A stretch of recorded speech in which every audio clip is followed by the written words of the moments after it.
The blood rushed to my ears as Rick's voice boomed across the diner, silencing every breakfast conversation.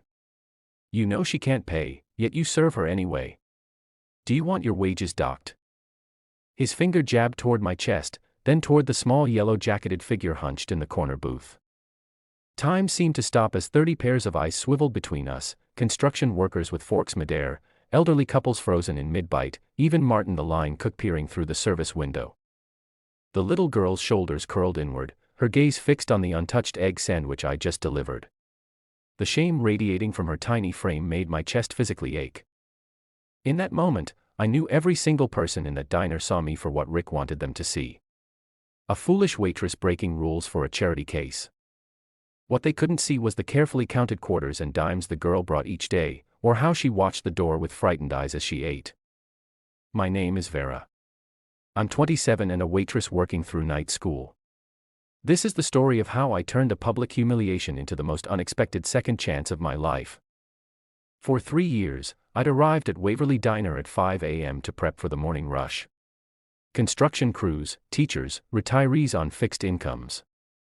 The pay was barely enough for my studio apartment and student loans, but the morning regulars made it worthwhile. They remembered my birthday, shared classroom stories, split plates to save money, but always tipped generously. 2 weeks earlier, I'd noticed her for the first time.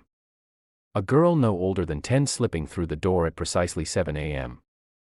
Her yellow jacket hung loose on her small frame, backpack clutched protectively against her chest. Without making eye contact, she'd slide into the farthest booth and wait barely visible above the table. Egg sandwich, please, she'd whisper, voice so soft I had to lean in to hear. When time came to pay, she'd count out crumpled bills and coins, always coming up short by nearly $2. I covered the difference for my tips and added a glass of milk. Growing bones need calcium, I'd say with a wink. She never responded, but she ate every bite, eyes constantly darting to the door. The pattern continued for 2 weeks. 7 a.m., yellow jacket, quiet order, my discreet help. She never spoke beyond her order, never smiled, never made eye contact, until today when Rick had decided to make an example of me. I asked you a question, Vera, Rick demanded, his voice cutting through my frozen shock.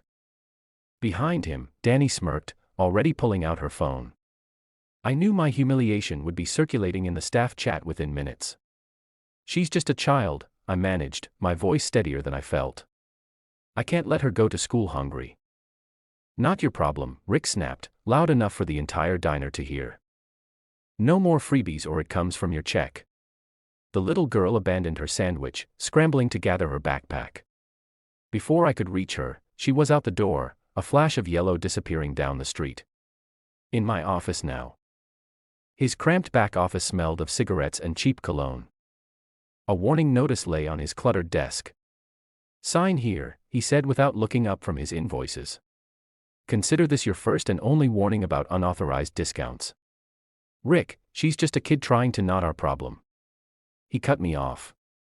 Parents should feed their own kids. Sign it. I took the pen, my hand trembling slightly. I could explain how the girl counted pennies, how her clothes seemed more worn each day, how she always arrived alone. Instead, I simply signed. Don't make me regret keeping you on, Rick added as I turned to leave. Plenty of people would take your job tomorrow. That night, I lay awake in my studio apartment, replaying the day's events. I couldn't afford to lose this job. Rent was due. Student loans weren't going anywhere, and waitressing positions that accommodated night classes were hard to find. But the thought of turning the girl away made me physically ill. Morning arrived with a decision. I would pay for the girl's breakfast myself in full, keeping the transaction completely separate from the diner's books. Rick couldn't object to my serving a legitimate paying customer, but 7 a.m. came and went with no sign of the yellow jacket. By 7:30, I found myself checking the door every few minutes, worry gnawing at my stomach. Had Rick's public humiliation scared her away? Was she sick? Or worse, had something happened to her? At 8:15, the diner's atmosphere shifted dramatically. Conversation died mid-sentence as a gleaming black SUV with tinted windows pulled up directly in front of the entrance. 2 men in suits emerged first, scanning the area before opening the rear door. A tall man in an impeccably tailored black suit stepped out, his presence commanding attention without effort. Two more suited men flanked him as he entered. The breakfast crowd fell silent. Forks paused mid-bite. Rick emerged from the back office, eyes widening. He hurried forward, smoothing his rumpled shirt. "Good morning, sir. Welcome to Waverly Diner. How can we help you?" His voice had transformed into something obsequious I'd never heard before. The man's sharp, intelligent eyes swept across the diner, ignoring Rick completely. "I'm looking for the person who's been helping my daughter," he stated, his deep voice controlled but revealing nothing about his intentions. I froze by the coffee station, pitcher in hand. The four bodyguards positioned themselves strategically around the diner, their posture professional but unmistakably vigilant. Rick's smile faltered. "I'm not sure I understand." "My daughter," the men repeated calmly. 10 years old. Yellow jacket. She's been coming here for breakfast." I set down the coffee pitcher and stepped forward, my heart hammering against my ribs. "That's me," I said quietly. "I've been serving her." The man turned, studying my face for a long moment. His expression shifted from scrutiny to something softer, more vulnerable. "She hasn't eaten breakfast outside our home since her mother died," he said. "You're the first person she's spoken a complete sentence to in 3 years." The diner remained absolutely silent. Even the kitchen sounds had ceased. "I didn't know," I whispered. The man approached, extending his hand. "Nathan Fraser." Several gasps rippled through the diner. Even I recognized the name. Nathan Fraser, tech investor and philanthropist whose face occasionally graced business magazines. "My daughter is Emily," he continued. "After her mother's accident, she developed selective mutism, therapists, specialists, medications. Nothing helped. Then yesterday, she handed her tutor a note about a kind waitress." He reached into his jacket and produced a folded paper. I recognized it immediately as the note I'd found under the milk glass the day before in large, uneven handwriting. "You're the only one who talks to me without being scared. I like the milk every morning. Thank you, E. This is the first time she's reached out to anyone," Nathan said, his composure cracking slightly. "I had to find out who you were." Rick stepped forward, his demeanor completely transformed. "Mr. Fraser, I can assure you our establishment always welcomes your daughter. In fact, I personally instructed Miss Sullivan to take special care of her." Nathan's gaze hardened as he turned to Rick. "Really?" "Because my security team reviewed your establishment before I entered. They overheard quite a different story from your staff."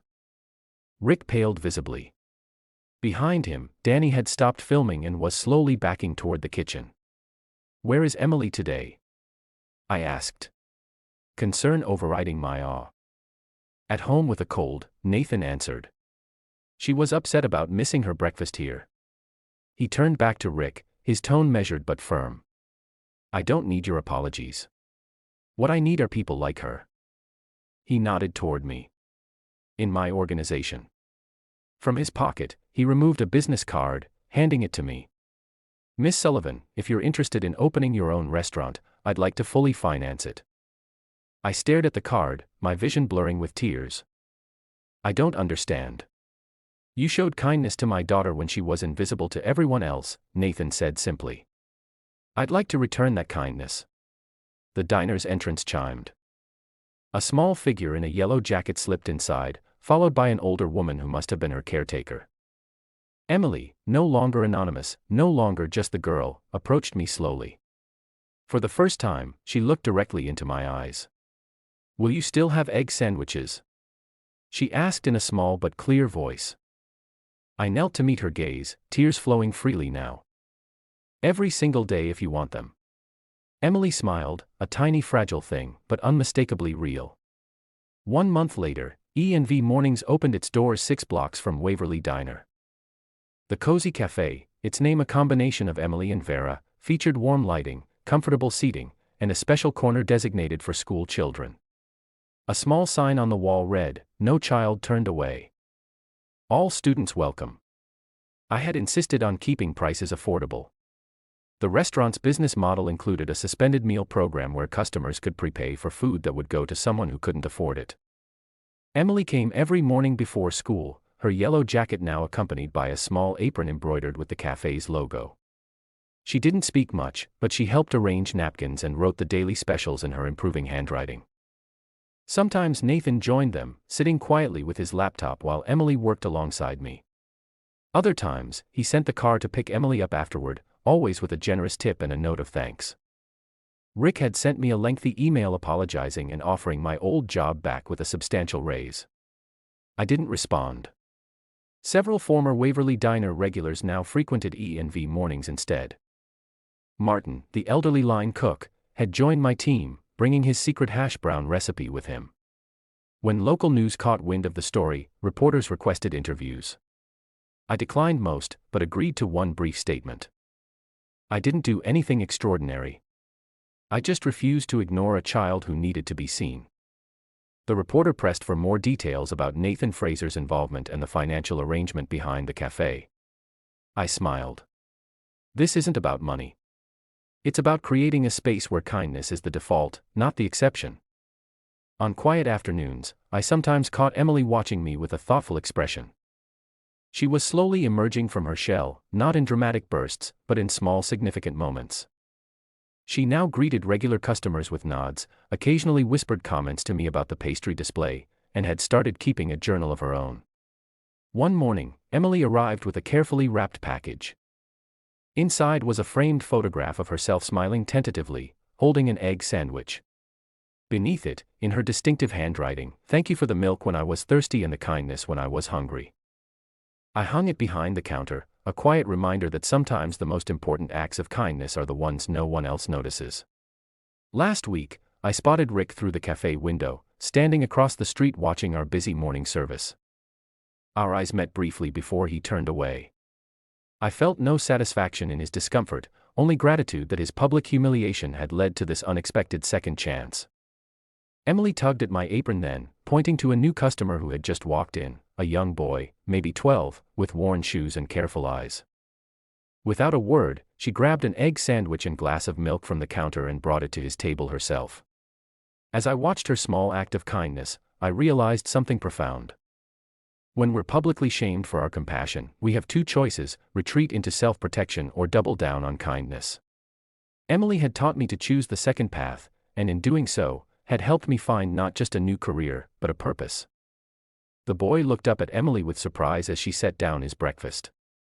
She didn't say a word, just gave him a tiny nod of understanding before returning to my side. Sometimes the quietest voices teach us the loudest lessons about courage, about resilience, and about the unexpected ways justice eventually finds its way back to us all. If you enjoyed the story and want to hear more just like it, don't forget to like the video, drop a comment with your thoughts and subscribe for more stories. Your support helps these stories reach more people, and trust me, the next one, it's even wilder.